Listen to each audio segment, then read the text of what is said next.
बाबर आए यहाँ, हमला करे, और जो वादा किया था वादा खिलाफी भी की। उन्होंने आगरा की तरफ से हमला नहीं किया। बाबर आया था, राणा सांगा के हवाले दिल्ली करके वापस चला जाता, लेकिन राणा सांगा ने जो उनके साथ धोखा किया उस वजह से वो यहाँ रुका और फिर राणा सांगा पर हमला किया।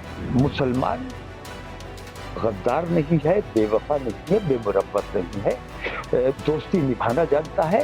राणा सांगा ने जो किया अपने देश के साथ, मैं समझता हूँ गद्दारी की। बाबर असल में हिंदुस्तान आया नहीं था, उसको बुलाया गया था, और बाबर ने हिंदुस्तान पर कभी हमला नहीं किया।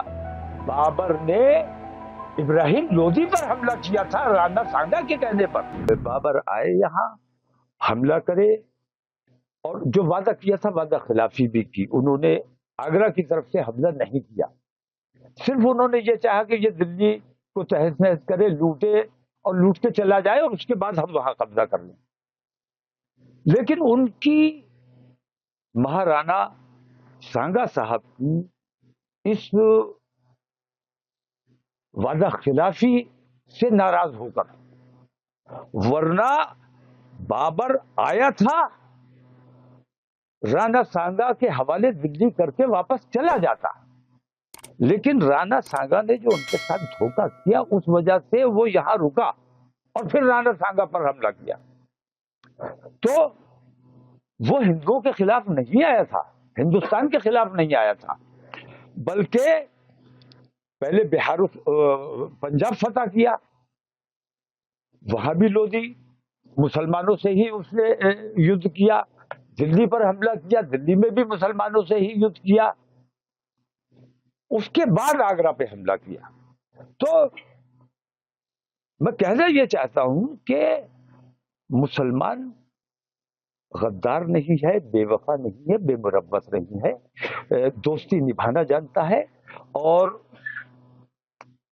राणा सांगा ने जो किया अपने देश के साथ, मैं समझता हूं गद्दारी की। हर वो मुसलमान जिसके दिल में गजा के लिए तकलीफ होगी या हिंदुस्तान में जो जुल्म सितम हो रहा है, हुकूमत ने बाकायदा मुसलमानों के खिलाफ ऐलान जंग किया हुआ है। इनमें मुख्यमंत्रियों में होड़ चल रही है कि हम, मतलब कौन कितना बड़ा हिंदू है, जो मुसलमान को ज्यादा सता सकता है वो ज्यादा बड़ा हिंदूवादी हो गया। हरियाणा में जैसे ईद की छुट्टी कैंसिल कर दी गई। इस किस्म की जो हरकतें हो रही हैं, मैं ये पूछना चाहता हूं, जैसे औरंगजेब का जिक्र बहुत इन दिनों चला, और मैं बहुत इन हिंदूवादी संगठनों का मैं बहुत शुक्रिया अदा करता हूं। औरंगजेब का जिक्र करके जो हमारे बच्चे हमारी तारीख भूल चुके थे, हमारे बच्चे हमारी तारीख को नहीं समझ पा रहे थे, उन लोगों को भी ये पता चल गया। उन्होंने भी खगाला कि असल में औरंगजेब क्या है, उन्होंने भी समझा औरंगजेब को।